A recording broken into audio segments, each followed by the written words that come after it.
En este programa nos acompaña Ana Contreras, directora de escena, investigadora teatral y profesora titular del Departamento de Dirección Escénica de la RESAT.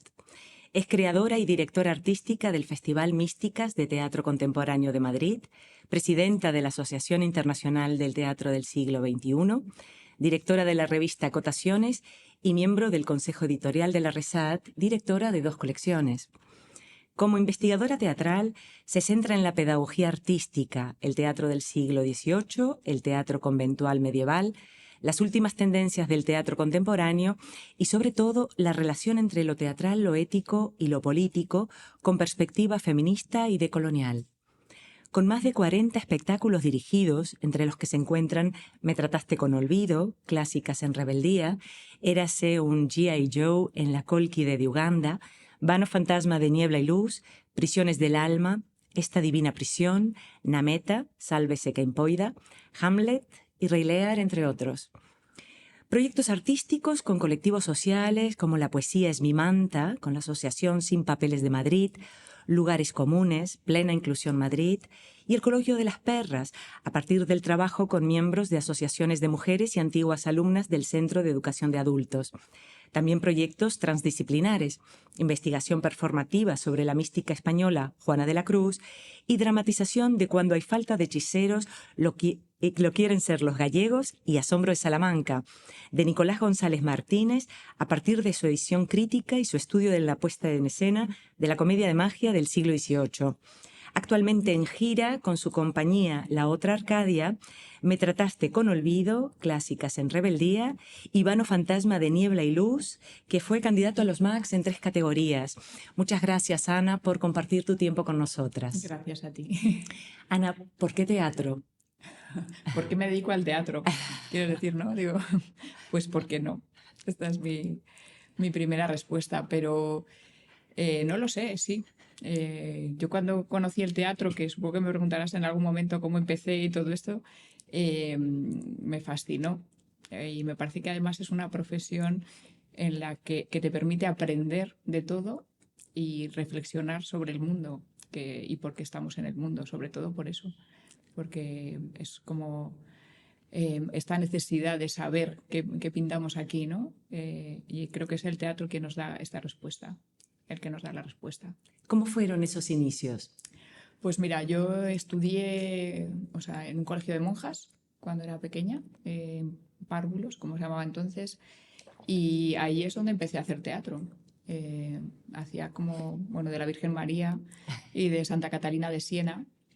Y nada, esos fueron mis inicios en el teatro, hacer de la Virgen y de Santa Catalina. Y después me apunté a la Escuela de Teatro de Burgos, pero ya con 16 años, que acababa de empezar, llevaba un año y me enteré que existía y dije, bueno, me voy a apuntar. O sea, tampoco era como una idea que yo tuviera desde niña, que quisiera ser actriz, eso, porque además era súper tímida, pero sí me interesa, o ser directora, o sea, eso lo descubrí después, aunque debo decir que ya en un curso que nos dijeron que podíamos hacer lo que quisiéramos para una asignatura como artística, yo decidí dirigir una obra de teatro. Y no sé por qué me salió esto, yo porque ya era directora, pero le había leído un cuento que me regaló mi tía, dialogado, y dije, ay, pues yo voy a hacer esto. Y le pedí a unas compañeras que hicieran teatro, pero yo no sabía ni que eso se llamaba teatro, ni que la dirección de escena era una profesión siquiera. Entonces, tu primer encuentro fue ya como la Sí, Virgen María. eso es. ¿Recuerdas alguna otra obra, algún espectáculo teatral que te motivara? Claro, pues yo en realidad es que eso, empecé haciendo teatro antes de saber que era teatro y antes de ver teatro.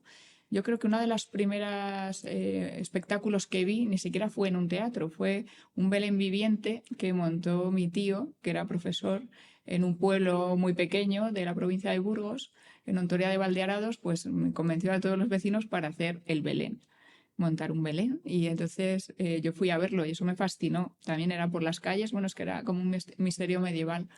Pero eso es una de las primeras obras que vi y que no sabía tampoco que era una obra, era un Belén viviente. Pero después, cuando ya estuve en la escuela, no recuerdo, supongo que de niñas pues hacíamos teatro en el colegio o íbamos a ver teatro, pero no recuerdo ninguna obra en concreto hasta que ya estaba en la escuela municipal de Burgos y entonces empecé a ir a ver todos los espectáculos que se hacían. Recuerdo uno, yo creo que de los primeros que me impresionaron muchísimo fueron La Zaranda, desde luego. Y luego me vine a Madrid a ver el Festival de Otoño. O sea, veníamos aquí y vi una de las obras que me maravilló fue No me olvides de Philippe Gentil. Esta fue una de las primeras que me conmocionó, aparte de La Zaranda, que también me conmocionó totalmente. Y ¿cómo compaginas tu trabajo en creación escénica, la investigación teatral, la docencia? Pues es que yo creo que es lo mismo, todo en general. O sea, que yo me dedico son distintos aspectos de una misma profesión, ¿no? O sea, es como la Trinidad, pues algo así. Realmente es que lo que investigo es lo que enseño, lo que comparto con mis alumnos, yo no enseño, sino que aprendo también, o sea, y dirijo a partir también de lo que estoy investigando y viceversa. O sea, es que es como que algo que son tres facetas que se alimentan constantemente, ¿no? Por ejemplo, eso, cuando hice mi tesis sobre la comedia de magia, pues después monté un espectáculo, bueno, hice una dramatización para la Compañía Nacional de Teatro Clásico, que era solo un día, pero y me parece como que era natural, ¿no? Investigar la comedia de magia, hacer una edición, montar una comedia de magia, compartirlo con mi alumnado, sí, es parte de lo mismo. Y, por ejemplo, eres directora de la revista Acotaciones. Sí. Esas dos colecciones, ¿nos puedes contar algo? Sí, yo también creo que lo mismo, es activismo cultural, lo llamo yo, ¿no? O sea, creo que nuestro patrimonio cultural de la humanidad es enorme y que por cuestiones ideológicas, supongo, hay una gran parte de ese patrimonio que se está perdiendo, que se ha perdido, que se esconde. Y mi labor tiene que ver también con posicionamiento feminista y también, bueno, anticolonial en lo que soy capaz, ¿no? Es como la deconstrucción del inconsciente colonial, como la deconstrucción del inconsciente patriarcal, es algo que tienes que hacer todos los días, ¿no? De por vida. Entonces, pues me parece eso, que hay muchas posibilidades, hay un campo muy amplio de conocimientos, de sabiduría, de teatro y de arte. Y dirigir Acotaciones me permite saber qué es lo último que se está investigando y también promover posibilidades, ¿no? Porque nosotros hacemos monográficos, entonces pues puedo contactar con gente que está investigando sobre algo que a mí me parece muy interesante y bueno, que al consejo de redacción le parece interesante porque hay un consejo con el que compartimos, ¿no?, las ideas, y proponer investigaciones sobre temas concretos. Por ejemplo, ahora vamos a sacar en junio un monográfico sobre teatro y raza en el teatro en castellano, bueno, o en español o latinoamericano y español, ¿no? Y esto me parece que es una labor interesantísima porque estamos, pues eso, buscando en los márgenes o las cosas, el patrimonio cultural que no está en el centro, ¿no? Que no está en determinados lugares. Claro, estamos recuperando el pasado y también promoviendo y visibilizando cosas que están ocurriendo ahora. Sí, yo creo que es una labor que a mí me interesa, ¿no? El promover, ayudar, promocionar trabajos en los márgenes. Con las colecciones pasa lo mismo. Por ejemplo, la colección Contemporáneos Resat, que ha empezado conmigo hace 3-4 años, pues lo que estamos haciendo es traducir al castellano y publicar en castellano obras de grandes autores y autoras que actuales, contemporáneos, vivos, pero que no están llegando aquí a la península o a Madrid en general. Por ejemplo, publicamos 2 obras de Tiago Rodríguez, que hizo la edición Álvaro Nogales, que conoces. Y ahora, bueno, Caril Churchill, que por ejemplo es una gran autora, inexplicablemente es que no había obras suyas traducidas. Lourdes Ortiz también, pero ya no tuvimos que traducirla, pero sí hemos publicado su teatro, que es muy conocida como novelista, pero muy poco como dramaturga, y es un volumen maravilloso. Y ahora vamos a publicar, bueno, una cosa que estoy emocionadísima y que ya puedo contar porque ya está hecho, aunque todavía no ha salido el libro, pero saldrá en breve, de Marie Diallé, que es una dramaturga bueno, y novelista también franco-senegalesa, maravillosa, tiene un teatro increíble y nadie lo conoce en este país. Entonces, bueno, eso me fascina, me parece maravilloso no poder descubrir pues joyas escondidas. Con la biblioteca temática pasa lo mismo, aunque son textos históricos que también por lo que sea no han llegado a publicarse mucho, a conocerse mucho. Vamos a hacer también un volumen increíble, pero bueno, todavía no lo puedo decir. Y también ahora en la Resat estamos creando una editorial, digamos, digital, publicaciones digitales Resat, y vamos a publicar, yo voy a codirigir una colección que se llama Legado, que lo que vamos a hacer es traducir y dar a conocer textos históricos, no de dramaturgia principalmente, sino ensayo, autobiografías o biografías, artículos de grandes directores, directoras, iluminadores, iluminadoras, o sea, de personas del teatro que, bueno, que han dejado un legado escrito y que no lo conocemos, ¿no? Por ejemplo, pues la autobiografía de Lenterry, en la que habla de muchísimas cosas que tienen que ver con cómo eran los espectáculos que hacía con Irving o con su hija Edith Craig o su hijo Gordon Craig, que, bueno, dirigió muy poco en realidad, pero pues bueno, en su propia vida va contando muchas cosas sobre cómo era la luz, por ejemplo, en los espectáculos, cómo ella, además de ser la actriz y la productora con Irving, era la que también decidía muchas cosas sobre la plástica, porque ella tenía una formación artística muy grande, Irving no lo tenía, y sobre la luz, por ejemplo, le daba consejos de cómo iluminar, porque ella eso tenía esa visión artística. Y bueno, yo creo que es un gran descubrimiento. Casi siempre yo pongo un especial énfasis en recuperar el patrimonio de las mujeres, claro. Eso por supuesto. Y hablando de mujeres, Sí. volvemos a la dirección Sí. escénica. Tu primer proyecto fue Sí. Las criadas de Genet. Sí. Y siempre marca, ¿no? El primer Sí. proyecto. ¿Qué hay de ese proyecto que te acompaña hasta hoy? Pues hay mucho. A ver, primero, bueno, ese proyecto lo montamos con una compañía que formé, bueno, compañía todavía amateur, nada más acabar la escuela de teatro en Burgos, y con unas compañeras. Y fue un libro que yo me prestó a alguien, me leí por la calle andando, así, me maravilló. Creo que tiene mucho que ver con que yo tengo también formación en Derecho, soy licenciada en Derecho, entonces me interesa mucho el teatro que tiene que ver con lo jurídico, ¿no? Y entonces esto era un caso real y hay como muchas cuestiones que tienen que ver eso con lo jurídico. Luego hice Boisek, que también es una obra en la que es la primera vez en la que se planteó la cuestión de la locura como eximente, ¿no? O de la perturbación mental como eximente en un caso de asesinato. Entonces, tiene algo que ver con eso, porque, claro, por mi formación en Derecho me interesa, y sobre todo que como, bueno, hay algo que yo cuento siempre cuando yo trabajé sobre esta cuestión de los paradigmas escénicos, ¿no? Yo decía que quería hacer un teatro que fuera tan interesante como un juicio, ¿no? Yo fui a ver juicios y claro, de repente era maravilloso.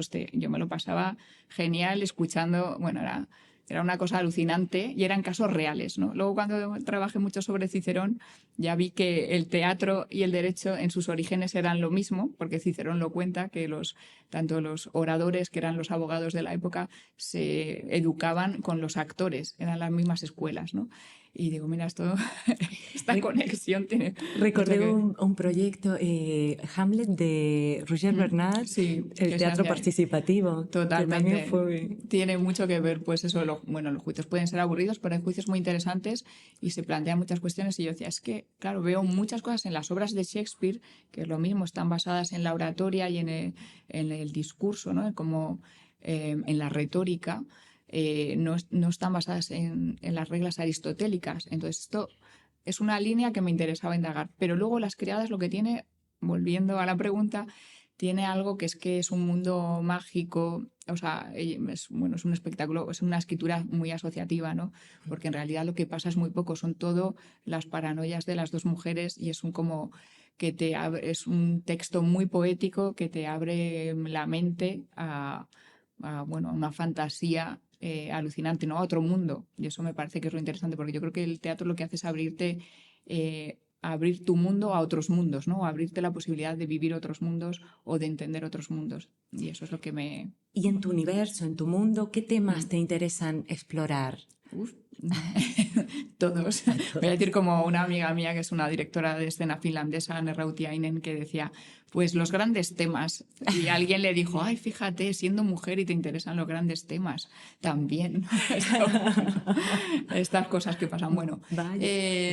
sí, me interesan todos los temas. Lo que me interesa es entender que, como te he dicho al principio, qué pintamos aquí, qué hacemos en el planeta Tierra, por qué vivimos y qué estamos haciendo con nuestro mundo y con nuestras vidas, ¿no? Entonces me interesan los temas siempre, o sea, siempre intento entender la conexión con el presente, ¿no? En qué nos está pasando, qué podemos aportar, cómo investigamos sobre lo que pasa. Claro, me interesa mucho el pasado, por ejemplo, por eso investigo teatro conventual o me gusta traer el patrimonio histórico, ¿no? Como con la comedia de magia, pero siempre con la intención de entender algo más sobre nuestro presente o sobre nuestra vida. También te alimentas en tus clases, en las Sí. creaciones, de muchas referencias. Por ejemplo, la naturaleza es muy importante para ti. Sí, efectivamente. Creo que eso tiene que ver con la infancia, ¿no? Eso lo decía Gertrude Stein, que de algún modo, bueno, esto lo digo yo en realidad, pero he encontrado muchas conexiones con Gertrude Stein. Sí, yo creo que hay algo con la naturaleza en la que naces, ¿no? Que te marca para siempre la climatología. Hay algo como que está en tu Totalmente, cuerpo, ¿no? Que sí. tenemos esta conexión del cuerpo con la naturaleza, se está perdiendo, lo estamos perdiendo en el mundo en el que vivimos ahora, pero yo tuve la suerte de todavía nacer en un mundo en el que había esa conexión, había ese modo de vida de las sociedades agropecuarias, ¿no? Porque mi familia era de un pueblo muy pequeñito, entonces, pues eso, he podido, hacía huertos de pequeña, me encantaba plantar, regar, ¿no? Me hacía mis huertecillos, me dejaban un trozo de tierra para... y entonces ver crecer las plantas, pasear por el bosque, por los robles, subirme a los árboles, las montañas o meterte en un río, me parece como una experiencia maravillosa porque es que, bueno, somos eso sobre todo, ¿no? Y también vamos creando el imaginario y lo simbólico a través de esos olores, Claro, de esos sonidos. los sonidos, la luz, ¿no? Siempre pienso o sea, mi interés por la luz, que a mí es una de las cosas que más me interesa en el teatro y lo primero casi que pienso cuando monto una obra me lleva siempre a la casa de mi abuela cuando le ayudaba a hacer la cama y entonces veía ahí las partículas del polvo que entraba, ¿no? Que brillaban en la luz, que entraba por la ventana en verano. Bueno, me parecía un espectáculo maravilloso. Yo me quedaba mirando eso alucinada, pero después pues he viajado por el mundo y de repente ir a ver un glaciar, yo me quedo vinculada, ¿no? Ahí con la cosa, escuchar el sonido, cómo se va moviendo el hielo y los matices. Es una de las cosas que más me gusta, es uno de los espectáculos que más me gusta y por eso te digo que tengo que ver algo con Gertrude Stein porque ella hablaba de lo mismo, ¿no? Que cuando hizo un viaje en avioneta y, bueno, un vuelo y entonces vio todo el paisaje, todos los huertos, los cuadraditos, lo que ves en un avión, claro, Sí. pero en los años 30 era más complicado. Y entonces eso le maravilló, ese espectáculo. Y luego siempre decía que ella quería ir al teatro para contemplar un paisaje, o sea, de la misma manera quería ver una obra igual que se contempla un paisaje. Y en eso, pues bueno, tengo como bastante afinidad y creo que eso se forma en la infancia y en el paisaje en el que vives o en el que naces, no sé. Y además de la luz, en tus espectáculos se da especial atención a la música. ¿En qué momento de tu proceso creativo empieza a manifestarse? Pues depende. Es que, claro, cada proceso es muy diferente. O sea, claro, porque yo trabajo con diferentes compañías, diferentes proyectos y diferentes metodologías o formas, pero sí que el sonido es una de las cosas principales y algo como, sí, porque crea la atmósfera también, ¿no? Como la luz. Entonces, lo primero que pienso de la escena suele ser la luz, o sea, no el foco que voy a poner, pero sí cómo va a estar iluminado, ¿no? Antes incluso del movimiento. Y el sonido pasa igual, porque yo creo que el sonido cuenta mucho, bueno, cuenta, y si son canciones, pues la letra cuenta, pero también la música, el estilo o los sonidos, sin más, y eso me permite saber dónde estoy, en qué estilo estoy, en qué lugar estamos, ¿no? De qué va esta obra. Tiene mucho que ver con eso. Y por eso no trabajo un solo estilo musical. Quiero decir que hay gente que quizás solo trabaja con un tipo de música, pero yo no. Por ejemplo, en la otra Arcadia todos los espectáculos llevan música, composición original, que hasta ahora hemos trabajado con Miguel Huertas y Jorge Bedoya, ¿no? Que son maravillosos y hacen una música increíble, son dos estilos distintos, pero además siempre es como Raúl Lozánez, mi socio y yo, les decimos, a ver, aquí está el texto, esto va de esto, y ahora, a ver, y generalmente casi todo, o sea, damos alguna orientación, pero también nos interesa mucho cómo crean ellos, ¿no? Ese diálogo con los creadores, pues es fundamental. Claro, pero luego de repente en otras obras hice un espectáculo que es que no sabía cómo, o sea, tengo que encontrar cuál es el sonido, cuál es la música de este espectáculo. Era una comedia ahí de pareja bastante, bueno, muy divertida, interesante, y hasta que un día dije, por fin he visto la luz. Es Madonna.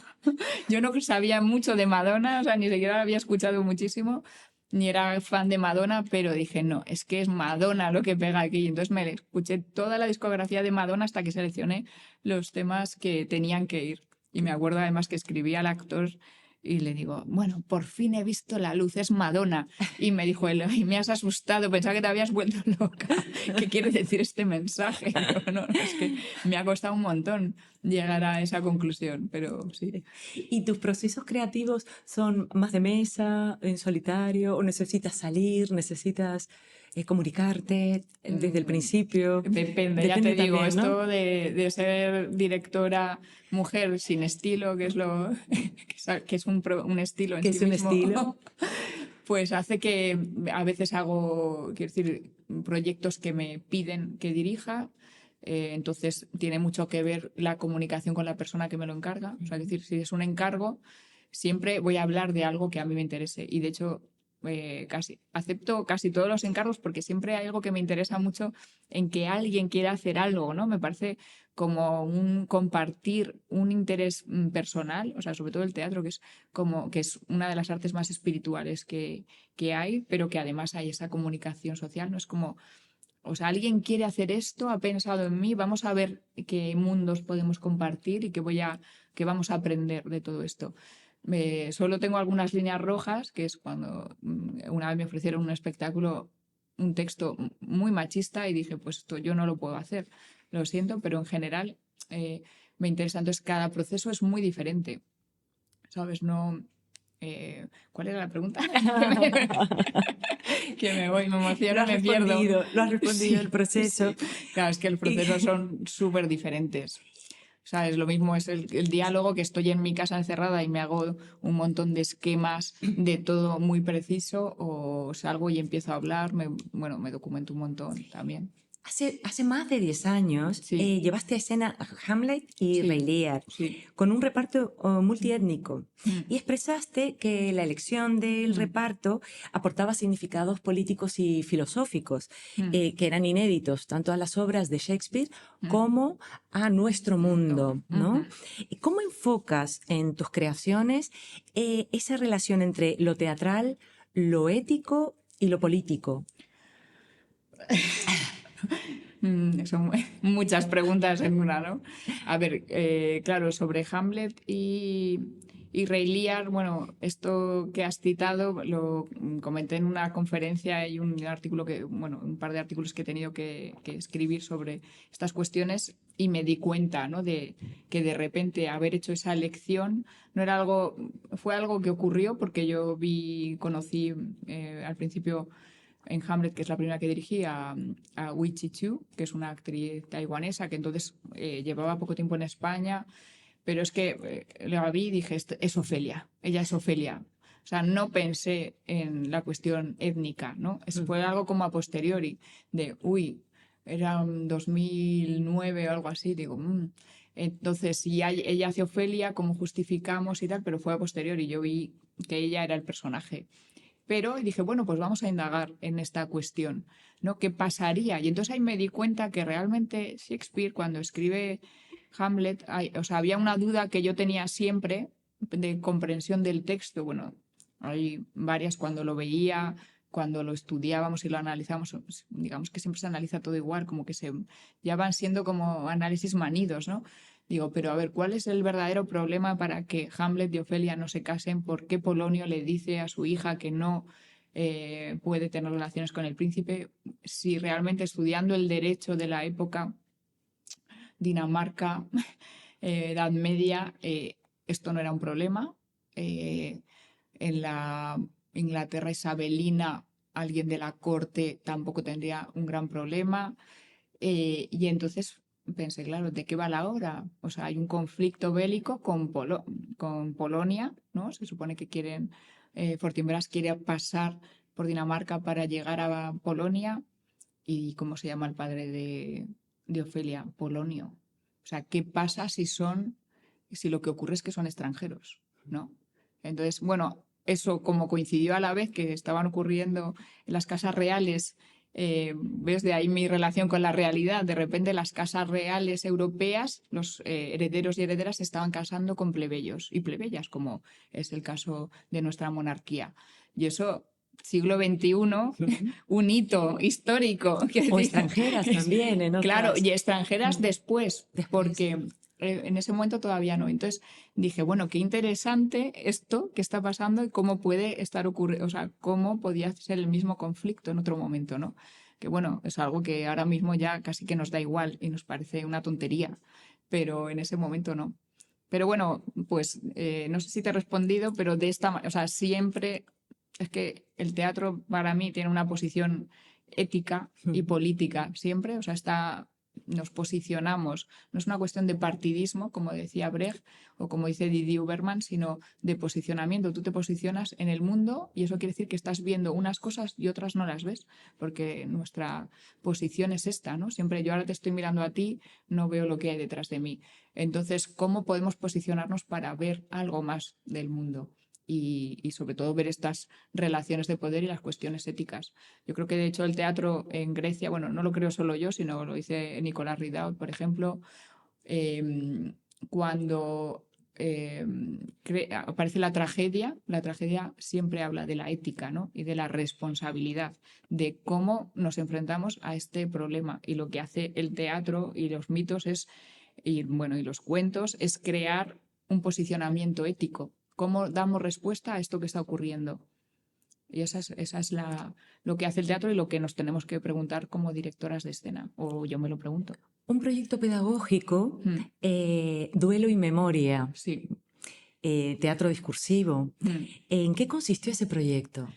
Bueno, pues esto en un momento determinado yo estaba dando las prácticas de tercero de dirección, las prácticas de escenificación, y Alicia Blas, que es otra profesora de la RESA con la que he colaborado muchísimo, estaba dando la troncal de escenografía, ¿no?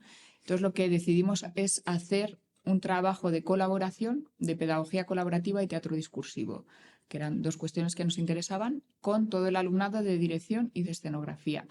Duelo y Memoria fue el primero de estos proyectos, que fueron como 4 años. Después ya no volvimos a dar las asignaturas y ya no lo pudimos seguir haciendo. Y este proyecto en concreto era de 2 meses y fue sobre las fosas de la represión franquista. Esto surgió el tema pues de algo también personal, porque en mi pueblo se había descubierto una fosa de un asesinato, bueno, de la represión franquista que me habían estado contando toda la vida. Yo había escuchado siempre, pero nadie sabía dónde estaba la fosa. Alguna gente lo sabía, pero no lo decían, y de repente llegó la Asociación para la Recuperación de la Memoria Histórica y exhumó la fosa, salió en los periódicos, y entonces, como el teatro discursivo tiene que ir siempre sobre algún tema que interese a la sociedad o que sea conflictivo en la sociedad en la que vivimos, pues propusimos al alumnado hacerlo sobre las fosas. Y claro, fue interesantísimo. Eso duró 2 meses. Hicimos un encuentro con varias personas que estaban trabajando con el director Emilio Silva de la Asociación para la Recuperación de la Memoria Histórica, un amigo mío que es Cels Kuziyeremye, es que es un ruandés y entonces había vivido en primera persona el genocidio. Entonces, bueno, trabajamos con distintas personas que nos aportaron distintos puntos de vista sobre la cuestión y a partir de eso se hicieron unos ejercicios escénicos, unos espectáculos que de hecho después eran colectivos, eran de dirección colectiva y creación colectiva. Y después hasta fuimos de gira a Palencia con una síntesis, digamos, de todo ese trabajo. Y en eso consistió, básicamente. Y siguiendo, Ana, en la idea del posicionamiento, Sí. en una de tus conferencias, El milagro y la magia en escena, Sí. tradición y contemporaneidad, expones esas manifestaciones de teatro popular, de magia y el de temática sacra, como una forma de concebir un mundo encantado. ¿Cómo imagina Ana, la creadora, ese mundo donde todo es posible? Vale. Qué bien. Bueno, a ver, como sabemos, claro, yo lo que hablo es de reencantar el mundo, porque el ser humano vivió en un mundo encantado durante mucho tiempo hasta que llegó pues, el siglo XIX, el liberalismo, la industrialización, etcétera, ¿no? Esto es de lo que hablan los filósofos de cómo se desencantó el mundo. De repente ya se dejó de creer en la magia, en los dioses, en muchas cosas y bueno, pues vivimos un mundo objetivo, eso, productivo, en que ya no se podía hablar de esas cuestiones. Y creo que eso lo que ha implicado ha sido cercenar una parte de nuestra realidad íntima, ¿no? Digamos que los seres humanos estamos compuestos de cuerpo, mente y espíritu. Y entonces esa parte que tiene que ver con encantar, con el mundo encantado, tiene que ver con la magia, tiene que ver con lo espiritual, ¿no? Y con lo que nos ha hecho seres humanos, que es, la parte espiritual es una parte importante. Entonces, sí, yo creo que el mundo tenemos que reencantarlo porque si no nos estamos, por eso hay estos problemas ecológicos, ¿no? Nos estamos cargando el mundo porque creemos que da igual, pero, o sea, como que no tenemos ninguna conexión con la naturaleza, o sea, que es muy curioso porque lo espiritual nos lleva quizá a lo material, o sea, bueno, estoy aquí haciendo un lío muy gordo que igual hay que cortar, ¿vale? Para nada. Pero no sé si me explico. Creer en las posibilidades, o sea, el ser humano ha conseguido salir de o avanzar, no sé cómo decirlo, porque no sé si ya creemos en la idea de progreso, pero descubrir cosas, crear cosas, inventar cosas, todos los inventos científicos tienen que ver con que primero hemos sido capaces de imaginárnoslo. Y la imaginación es lo que tiene que ver con el pensamiento mágico. O sea, el pensamiento mágico nos permite pensar que algo es posible frente a una sociedad que generalmente nos dice que no puedes hacer determinadas cosas. El creer que puedes hacer algo, imaginarlo, hace que descubramos cosas. Colón se fue a descubrir, bueno, o a redescubrir. Sí. Esto es un tema, no sé por qué he sacado este tema aquí, pero Encontrar, como dicen los portugueses, ¿no? Fue encontrar Achamiento. otro mundo Sí. porque pensó, de repente creyó en algo que alguien estaba imaginando que era que se podía dar la vuelta y nadie pensaba en eso, ¿no? Pero eso tiene que ver con el pensamiento mágico también. O sea, que la ciencia y la magia no están tan separadas en los orígenes ni en la actualidad en los seres humanos. Y siguiendo en el teatro místico, en el siglo pasado, Jung, en los años 30, afirmó que uno de los problemas de la psique humana está inmersa en una suerte de desamparo espiritual, ¿no? En este sentido, ¿tu teatro qué papel juega en lo místico, para llenar ese vacío? Madre mía, yo no sé si es demasiado para mi labor, no es tanto llenar eso, pero sí, yo estoy de acuerdo en eso, en que, bueno, yo como estudié en un colegio de monjas y tenía un trauma muy gordo con toda esta cuestión religiosa y espiritual, luego después descubrí que no era lo mismo la religión y lo espiritual. Y que efectivamente, también lo dice Tarkovsky, mira, habla de eso, dice que el gran problema de la humanidad es que ha perdido la dimensión espiritual. Y sí, creo que el arte conecta con lo espiritual y mi teatro, bueno, intento hacerlo. No todo mi teatro es místico, no todo mi teatro, o podemos llamarlo así, pero sí que creo que tenemos que recuperar esa idea de lo mágico y lo sagrado, que va más allá de pertenecer o no a una religión concreta, ¿no? Tiene que ver con creer en las posibilidades del ser humano, de los otros, y también del planeta. O sea, creo que esa es la dimensión mística.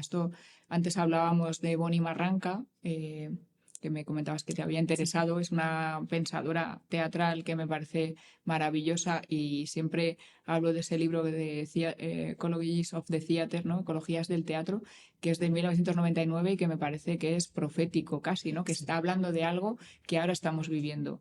Que la crisis ecológica que vivimos tiene mucho que ver con la crisis espiritual y el tipo de teatro que hacemos puede ayudar a crear mundos o reducir nuestro mundo. Quiero decir, el realismo stanislavskiano en un momento dado tuvo sentido, ¿no? Dio un sentido a un tipo de sociedad, pero hoy en día el arte tiene que pensar en eso, en qué mundos crea.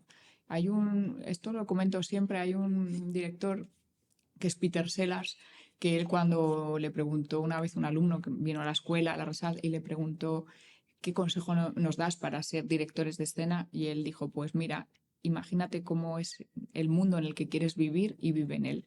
O sea que creo que eso es algo que yo también practico, ¿no? Es en qué mundo quiero vivir y en función de eso hago un tipo de teatro y lo hago de una determinada manera. El proceso también es importante, ¿no? No solo el resultado final de la obra. Y en esos diferentes paradigmas, el teatro discursivo, el asociativo, en este momento, ¿hay algún paradigma que te interese direccionar tu creación? No.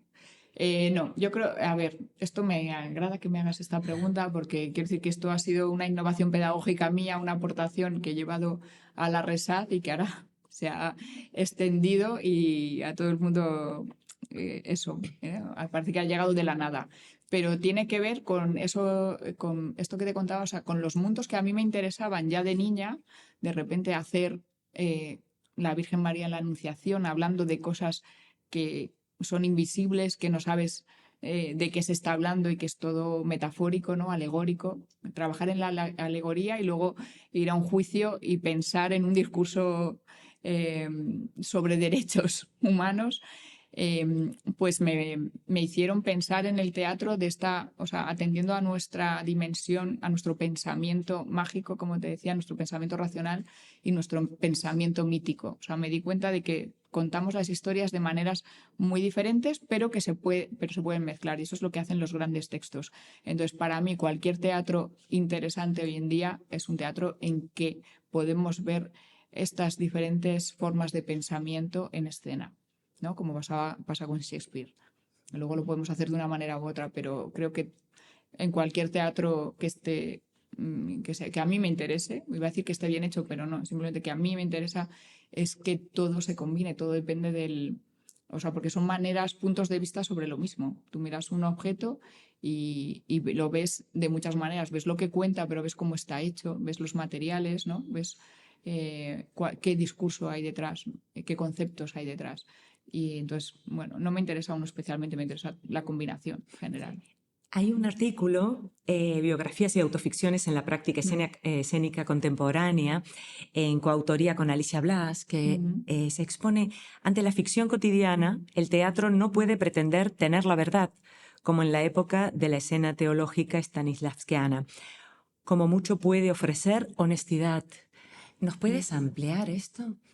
Claro, digamos que el teatro del siglo XX, XIX y XX se ha centrado, esto que decimos, una vez desencantado el mundo, se creyó que había una verdad objetiva, científica, racional y que solo existía eso. Y es muy gracioso eso que Stanislavski habla siempre de la verdad, ¿no? Como si la verdad fuera única y la tuviera solo una persona. Eso tiene mucho que ver con ese tipo de mundo que se construyó en el siglo XIX y el XX. Pero hoy en día sabemos que no hay una verdad, que hay muchas verdades. Estamos en la posmodernidad. Digamos que la modernidad tenía ese pensamiento que tiene que ver con el patriarcado blanco, heterosexual, no sé qué, todas estas cosas que sabemos, ¿no? De clase media, burguesa. Pero hoy en día, pues eso, sabemos que hay muchas verdades. Nadie puede tenerla. Quien diga que tiene la verdad es que está mintiendo, curiosamente. Entonces, sí, pero eso no quiere decir que tengamos que renunciar a contar algo con honestidad. Sí, para mí la honestidad es como una de las cosas más importantes del arte. porque si no te interesa a ti, si no eres honesto con lo que haces, ¿cómo vas a conectar con otra persona? ¿Cómo vas a tocar el alma, ¿no?, de otra persona sin honestidad? Y siguiendo en el arte, José Saramago, en una entrevista a Europa Press Cultural del año 2006, expresó que lo importante en el arte es lo que se recupera. Nadie empieza de nuevo. No somos más que un paso en una secuencia de seres que han estado dentro de nosotros. ¿Qué opinas de esto? Que es verdad.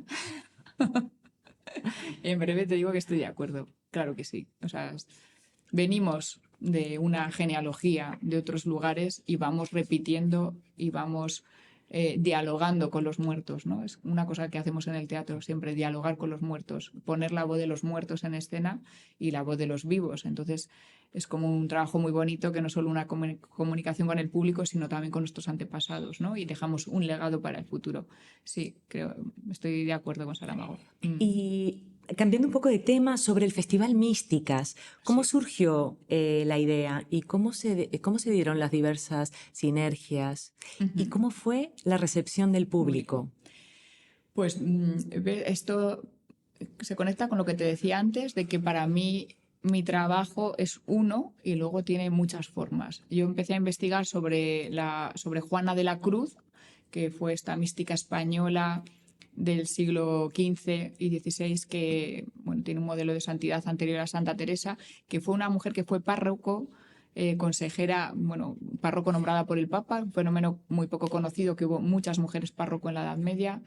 Fue consejera de Carlos V, del Gran Capitán, de Cisneros, o sea, de grandes personajes de la época. Escribió un libro de teología y escribió teatro e hizo teatro. Eso tiene que ver con que a mí me interesaba, para entender por qué estoy yo en el mundo y por qué me dedico yo a la dirección de escena. A mí, cuando llegué a esta profesión, casi no había mujeres, no teníamos referentes. Y se decía que no había. Y parecía que estábamos descubriendo el mundo, pero no llegamos, como dice Saramago, aquí de la nada. Ha habido muchas antes. Entonces, me interesaba saber qué mujeres hubo antes haciendo teatro antes que yo y encontrar esta genealogía de mujeres directoras, mujeres dramaturgas. Y encontré a Juana de la Cruz en un libro alucinante que tiene de teología, que da sermones, algo que ahora está vedado a las mujeres, pero que antes hacían, y que hacía teatro. Y entonces, al descubrirla, quise hacer una obra sobre ella y luego quise hacer una obra con sus textos. Empecé a investigar sobre ello, a trabajar, y haciendo la obra, que la hicimos en distintos lugares, en la propia iglesia, en el convento donde vivió ella, en Cubas de la Sagra, luego en el Festival de Alcalá. Fue un proyecto con 100 y pico performers por todas las calles, no, como un misterio medieval. Y en distintos lugares fui descubriendo que había más personas de teatro que estaban trabajando sobre textos de mujeres que habían escrito en conventos o en beaterios, porque esta mujer fue una beata, no una monja, que es como las beguinas, que también es algo que la historia de la Iglesia oculta, ¿no? Una historia de mujeres libres que se iban a vivir juntas y escribían, hacían teatro y hacían otras cosas. Entonces, por eso, como fui conociendo a otros artistas, fui conociendo también a místicos contemporáneos, más allá de la religión católica, o también incluso dentro de la religión católica, ¿no?, de monjas, frailes, personas que estaban pensando, que estaban mezclando un montón de cosas súper interesantes y diversas. Y entonces me pareció que era chulo, que era interesante poner en contacto a todas estas personas, y que eso tenía que ser un festival y un congreso, que hicimos un congreso también dentro del festival, ¿no?, para poner en contacto a investigadoras que estábamos trabajando. Yo estaba en un proyecto de investigación sobre santas vivas, que es un proyecto de la Complutense. Ya llevamos 3 ediciones y quizá empiece otro, ¿no? Estamos generando ese catálogo de santas vivas, de mujeres que vivieron antes de Santa Teresa y que muchas de ellas escribieron, o que alguien escribió sobre ellas, vidas de santas. Entonces, quería poner en contacto a estas personas, que casi todas mujeres, pero también hay hombres, que estamos trabajando sobre estas mujeres desde la investigación, con las personas que estábamos, con los artistas y las artistas teatreras que estamos haciendo teatro sobre estas cuestiones, o alguna obra o lo que sea, y también a los místicos y las místicas que había descubierto. Y esta fue la cuestión, relacionar gente. Entonces fue un festival muy chulo en 2019, en octubre.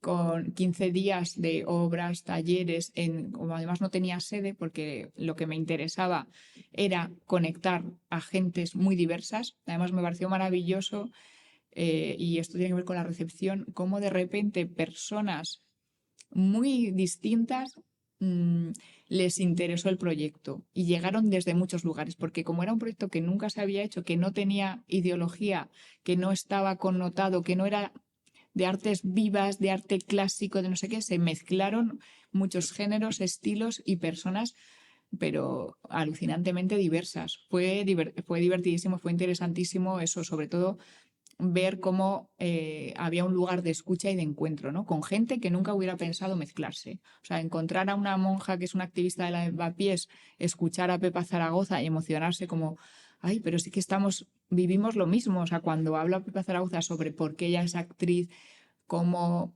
ve su vocación, que es que hablamos de vocación igual que las monjas, ¿no? De repente era como, pues puede haber en estos mundos que han estado incluso en la historia muchas veces enfrentados, hubo como un contacto humano increíble y a mí eso me interesa y trabajar como en los límites de los prejuicios. Para mí creo que una de las cosas que más me interesa como persona es encontrar la libertad, no la del liberalismo, sino una libertad real que tiene que ver con liberarme sobre todo de los prejuicios. Entonces, cuando veo que otra persona se libra de sus prejuicios, eso me parece maravilloso. Y esto fue. Y dentro de esa investigación del teatro conventual surgió, bueno, es una reivindicación también de esas autoras, no solo ausentes, invisibilizadas, también negadas, ¿no? Por la sociedad masculina de la época y posterior. Es que en su época no estaban negadas. Es que es como nos pasa ahora, ¿no? Hay muchas Claro. directoras de escena que están ahora en escena y cuando mueran o cuando dejen de hacer teatro, no se van a acordar nadie de ellas. Porque eso es lo que ocurre. Por ejemplo, Joan Littlewood, que murió no hace tanto, que fue una gran directora de teatro político, súper reconocida en su momento, giras por todo el mundo, era como Brecht, ¿no? Teatro político. Es la inventora de este concepto de los centros culturales que ahora está extendido en todo el mundo. Pues en los 80, cuando dejó de hacer teatro, ya nadie la recuerda. No existe, no ha pasado a los libros de historia. ¿Por qué? Esa es la cuestión, ¿no? Y estas mujeres, como te digo, Juana de la Cruz era un personaje importantísimo en la época porque era quien le decía al gran capitán si tenía que ir a una batalla o no. O sea, decía, yo he hablado con Dios y me ha dicho que a esta no vayas o que a esta sí vayas. O sea, era una personaje increíble. Es después la posteridad la que las ha negado. En su momento no estaban negadas. Y aquí tenemos la obra Me trataste con olvido, sí. de Clásicas Perdona, en rebeldía. Sí, te cortaba ahí. No, sí. no, sí, Claro. todo está conectado. Claro. ¿Nos puedes contar sobre ese proyecto? Pues bueno, esto fue un proyecto, es de mi compañía La Otra Arcadia, ¿no? Mi compañía con Raúl Losánez. Y esto es un proyecto que propuso Raúl. Raúl hace la dramaturgia y yo hago la dirección. Entonces, siempre, bueno, hablamos de posibilidades, pero bueno, en el primer proyecto que hicimos, que fue precisamente para el Festival Místicas, él me había propuesto hacer un recital de poesía mística. Y yo le dije, vale, iba a ser como una cosa sin más, ¿no? Pues un actor y ya está, porque él es un poeta también y dramaturgo y le interesa mucho la poesía. Y entonces yo ahí le dije, vale, lo hacemos, pero tiene que haber paridad entre autores y autoras, ¿no? Tengo esta línea roja. Entonces se puso a investigar sobre mujeres y después, bueno, hicimos Vano Fantasma de Niebla de Luz sobre poesía de Becker, pero me propuso este proyecto. Oye, ¿por qué no hacemos algo? Claro, o sea, había estado leyendo a tantas autoras que dijo, ¿por qué no hacemos quiero hacer esto sobre solo mujeres y del Renacimiento y Barroco, como un espectáculo así. Y eso surgió de él, de Raúl, la idea de hacerlo. Has citado Vano Fantasma de Niebla y Luz, Sí. que es colaboración con Losanes. ¿Cómo surgió ese proyecto? Pues bueno, también porque fue en plena pandemia, era el centenario de Becker. De Beck. Y entonces dice, joder, no se va a hacer nada, nadie va a hacer nada sobre Becker, que me parece esto a Raúl, ¿no? Decía, es uno de los principales poetas casi un antecedente del modernismo. Es un poeta muy mal estudiado, muy poco, ahora poco reconocido ya, aunque siempre lo hemos estudiado en los libros de historia, pero desde un lugar muy banal, como superficial, ¿no? Y En la como escuela lo meloso. estudiamos, sí, Tal. exacto. Sí, lo estudiamos Ñoño, naif, ñoño, cursi. cursi. Y entonces él decía, es que no lo es, y además es que es el referente de todas de la vanguardia después de poetas en castellano. Y nada, me lo propuse y dije, pues perfecto, porque digo, a ver, sorpréndeme, él siempre me trae los textos así, digo, bueno, ¿cuándo me lo vas a dar ya? ¿Cuándo lo voy a dirigir? Como no me pases ya la dramaturgia. Y cuando siempre contamos esto, porque que nos hace mucha gracia, porque él llega con el libreto, me lo da y dice, ya, a ver, ¿qué haces ahora con esto? Y yo lo recojo y digo, bueno, a ver, ¿qué puedo hacer? ¿Y qué hiciste con esto? Porque hay música también También, en sí, directo. sí, sí, es un espectáculo muy bonito, la verdad. Con música, canciones de Raquel Riaño, música de Jorge Bedoya. Y es un espectáculo que va sobre la inspiración, que es sobre lo que habla Becker, que tiene que ver también con lo trascendente. Mira, seguimos en el mundo místico en realidad Así desde es. el arte, porque todas esas poesías que parece que van de amor, de relación amorosa, pero de lo más cursi, generalmente tienen que ver con un anhelo espiritual de encontrar la inspiración y de encontrar un ideal y un sentido a la vida al final, ¿no? Cambiamos un poco de... Vale. En Érase una vez un G.I. Joe en la Cólquide de Uganda. Sí. Es dramaturgia de Paloma Arroyo. Aquí se conjuga el mito griego con lo contemporáneo, el colonialismo, lo personal, lo colectivo. ¿Cómo articulaste esos temas en la puesta en escena y desde qué sitios habéis trabajado? Pues bueno, este fue un proyecto maravilloso que bueno, empezó Paloma Arroyo, que es dramaturga y además exalumna mía y amiga mía actualmente. Y bueno, ya nos convocó a 3 personas, Paola Torregrosa, que es coreógrafa, a Julio Provencio, que también es director y actor, y a mí, y para investigar sobre un vídeo que había hecho un activista americano, sobre Jason Russell, para hacer una campaña de visibilización de una cosa que estaba ocurriendo en Uganda, ¿no? Que había bueno, se llamó CONI 2012 porque había un genocida llamado CONI y que estaba allí abduciendo niños para convertirlos en soldados y niñas para convertirlas en soldados y esclavas sexuales y destruyendo como un montón de comunidades y nada, entonces este activista hizo ese vídeo, es un vídeo viral de media hora. A Paloma ella había estado estudiando cine en Escocia y entonces ya había trabajado algo sobre ese vídeo y nos propuso analizar el vídeo y pensar en un espectáculo teatral a partir de ese vídeo.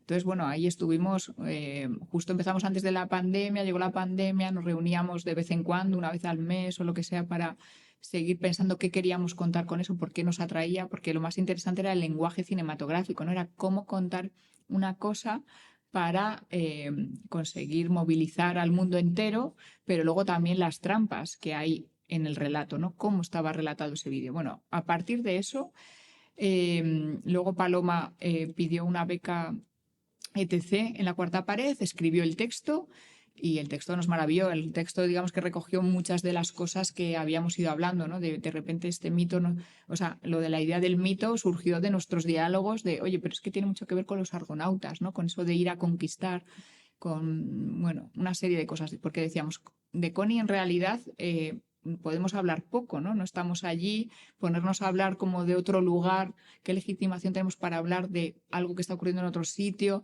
que solo nos permite como posicionarnos en blanco y negro, ¿no? Y tal, y nada, pues así fue como surgió y así... Y mucho de esto que fuimos investigando al principio sin tener texto es lo que hemos introducido. Después hicimos pensamos que era importantísimo tener un coro, que queríamos hacer como una tragedia contemporánea, entonces la parte coral era importantísima y hicimos un taller con Paola Torregrosa, que es la coreógrafa del espectáculo. O sea, hemos indagado muchísimo y hecho muchos proyectos distintos. Incluso hicimos un proyecto de radio dentro de un festival de la Abadía, ¿no? De artistas asociados a la Abadía, que estaba yo en ese momento como artista asociada a la abadía. Entonces, con toda la investigación que hicimos, hablando con un ex niño soldado de Uganda, con misioneros que habían estado en Uganda, como para conocer el conflicto también desde lejos y luego, o sea, desde muchos puntos de vista. Y luego también lo que nos atañe a nosotros, como nosotros contamos desde Occidente cosas que tienen que ver con otras personas.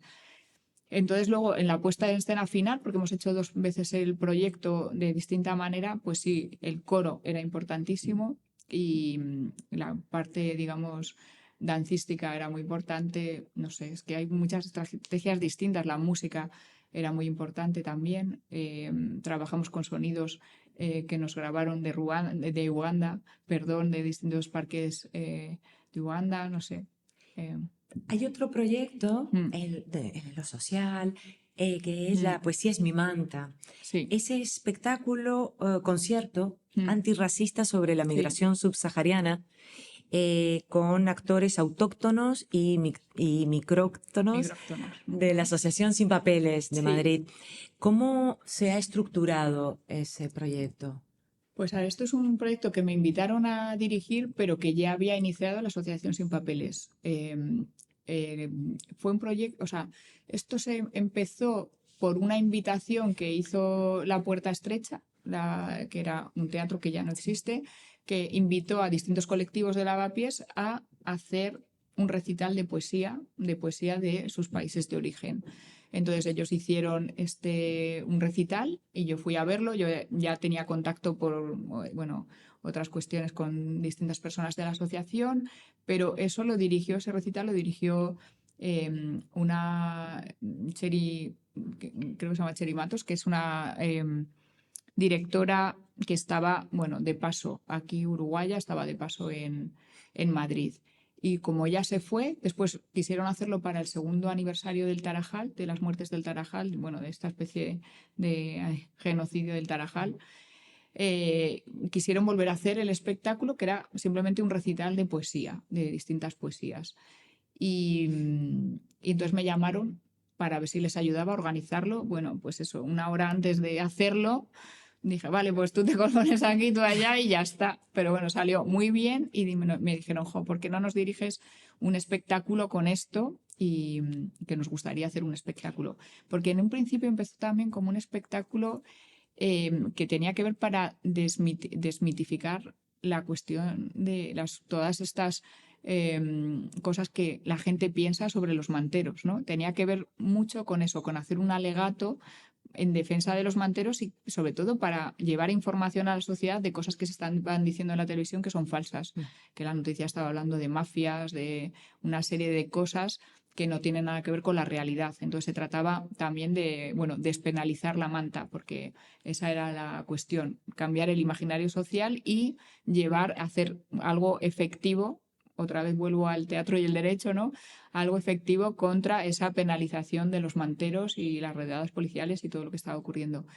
Entonces, así empezó en realidad la estructura la crearon ellos, casi todo lo que ocurría, pero fue un proyecto que además estaba en constante evolución. O sea, nunca si lo hacíamos igual, pero iba también transformándose, ¿no? En función de los intereses y de lo que quería contar cada uno de los Y en diferentes integrantes. espacios también, ¿no? Claro, Lo habéis hecho. lo hicimos en muchos lugares distintos y además sí, a veces eso como conciertos solamente con los que de hecho hicimos un disco con los temas que habían ido saliendo en la obra, las canciones que se habían ido componiendo para el espectáculo, porque claro, la mayoría de los integrantes eran senegaleses, también, bueno, había españoles, un poco de todo. Y entonces había gente que cantaba muy bien y que componía temas. Y entonces pues hicimos un disco y a veces pues llamaban para un acto y entonces iban solo los cantantes, pero también lo hemos hecho como espectáculo teatral en distintos lugares y ya digo que al principio era como un alegato para despenalizar la manta y después todo fue evolucionando y nos dimos cuenta que también que queríamos aportar al mundo en el que vivimos y yo les propuse, bueno, pues ahora en vez de hablar al final del manifiesto mantero, igual podemos hablar de lo que estamos haciendo nosotros, ¿no? Que somos un ejemplo de relación intercultural y de creación colectiva de algo, ¿no? De algo artístico, o sea que lo artístico era también muy importante.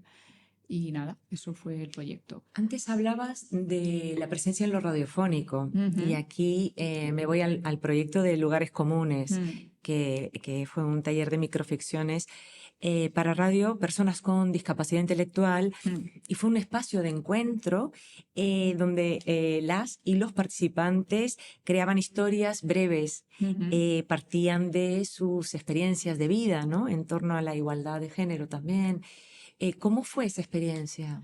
Pues esto fue eso, un encargo de Plena Inclusión Madrid, con los que ya había trabajado antes porque habían participado en uno de esos proyectos de pedagogía colaborativa que hacía con Alicia Blas. Y nada, bueno, me llamaron para hacer un proyecto de radio, sobre todo para mujeres, porque las mujeres con discapacidad intelectual tienen muchos más problemas de oralidad, de palabra, que se escuche su palabra y de hablar en público que incluso que los hombres con discapacidad, que también la tienen, ¿no? Que sufren esa, bueno, pues tenían una necesidad especial de, o pensaba la responsable, que era importante que trabajaran pues la capacidad de hablar, simplemente de oratoria. Entonces yo propuse hacerlo con Beatriz Santiago, con quien colaboró en bastantes proyectos y luego sí que te cuento lo último que estamos haciendo. Y nada, nos propusieron eso, que fuera un espacio, algo, crear unas microficciones para radio, que hubiera al final eso, algo concreto que está en la página web de Plena Inclusión, se pueden escuchar y también en distintas radios se han emitido, ¿no? Pequeñas cápsulas de 1 minuto más o menos de duración, pero donde lo importante era trabajar la oratoria. Y en realidad no era sobre igualdad, sino sobre violencia de género, ¿no? Porque ellas lo reciben. También participaron hombres con discapacidad intelectual y nos dimos ahí cuenta que también los hombres con discapacidad intelectual han sufrido bastante violencia, violencia machista, lo vamos a llamar así, y abusos sexuales y de todo. Entonces, al final fue increíble porque sí, empezaron a contarnos muchas experiencias personales y al final eran historias de vida increíbles que habían sufrido, ¿no? Fue un aprendizaje para nosotras también. Pero vamos, sí, fue un proyecto maravilloso, o sea, porque son unas personas con unas capacidades increíbles, ¿no? De muchas cosas, ¿no? Después lo hicimos en una de las jornadas de teatro y feminismos de la RESAD, lo hicimos como espectáculo, simplemente delante de los micrófonos cada quien contó su historia y también, no sé qué te iba a decir, no lo hemos hecho más veces, pero bueno, fue un proyecto, sí. Hicimos un vídeo muy bonito también que nos hizo Kiara sobre eso, sobre lo que nosotras habíamos aprendido del trabajo con ellos, ¿no? Sobre las emociones, el tiempo, el cuidado. Fue una cosa alucinante este proyecto. Antes comentabas sobre el proyecto que estás ahora del laboratorio con... Sí, Beatriz Santiago Beatriz. dirige el laboratorio Cómo me pone la lavadora, o Sí. CMP la lavadora, que es un proyecto que lleva esos 11 años con mujeres diversas. Han pasado pues más de 50 mujeres por allí y actualmente vienen cada día así como unas 30 o 20, depende, ¿no? Y entonces, bueno, yo he colaborado con ella en otras ocasiones. Hicimos un espectáculo que se llamó Las 7 Moradas. O, bueno, he participado muchas veces en alguno de sus proyectos. Y bueno, el último fue Malas y Más, que fue un proyecto, ahora mismo ellas están con Malas, con un espectáculo que se llama Malas en el Teatro del Barrio, pero en noviembre, diciembre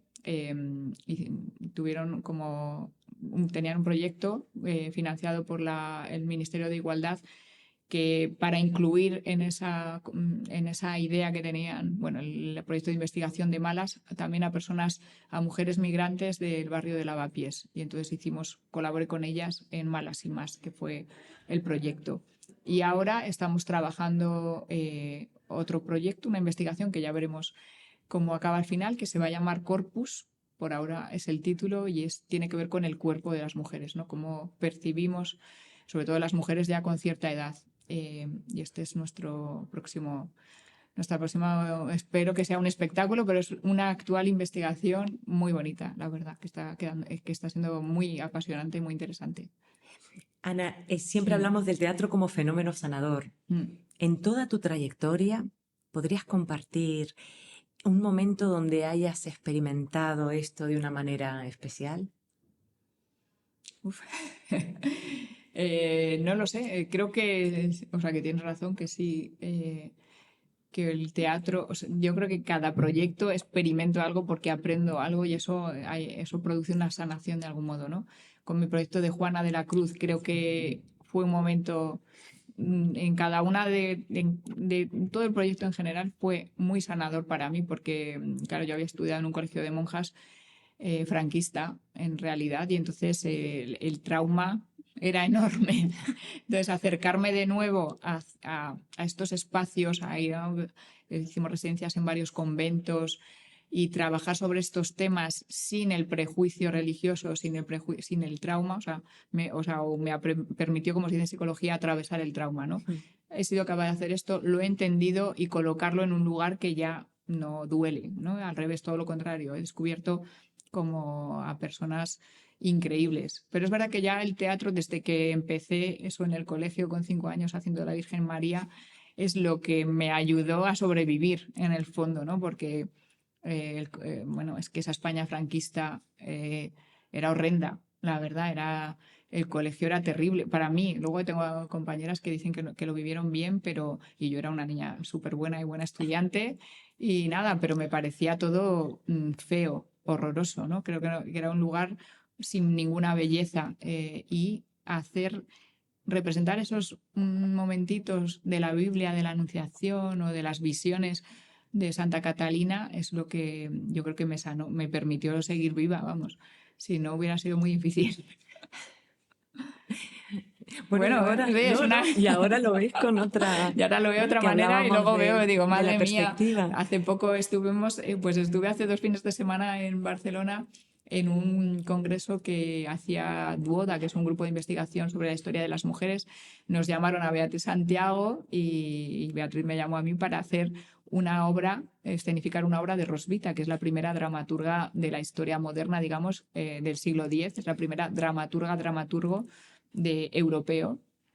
Y entonces María Milagros Rivera ha hecho una traducción de una de las piezas porque ella considera que esas piezas que están traducidas no están bien traducidas porque están traducidas con una perspectiva contemporánea patriarcal cuando no están escritas desde ese lugar. Y fuimos ahí a hacerlo y decidimos hacerlo como teatro conventual, ¿no? Porque Rosvita había estado en un beaterio.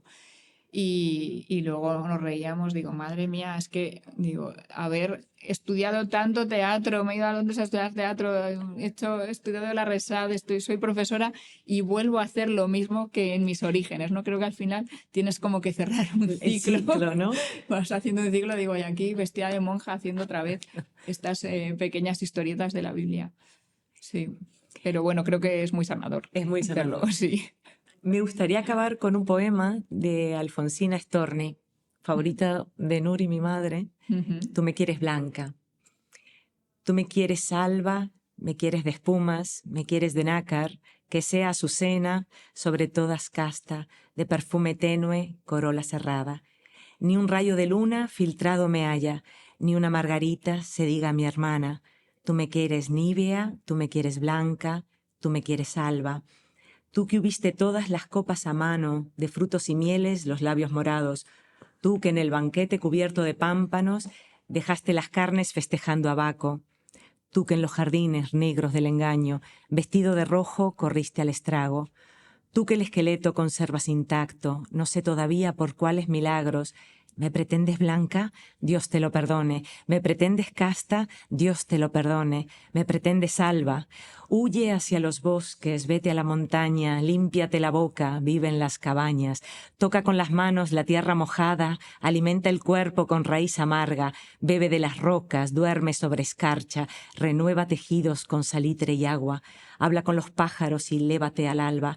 Y cuando las carnes te sean tornadas, y cuando hayas puesto en ellas el alma, que por las alcobas se quedó enredada, entonces, buen hombre, preténdeme blanca, preténdeme nibia, preténdeme casta. Mil gracias, Ana. Es un placer tenerte aquí y compartir este espacio de encuentro, por disfrutar, escucharte y aprender en este camino contigo. Muchas gracias a ti. Ha sido una entrevista increíble. De verdad, qué preguntas tan interesantes me has hecho. Lo he disfrutado mucho. Yo también. Nos vemos la semana que viene. Eso no es. Mientras tanto, vayan al teatro.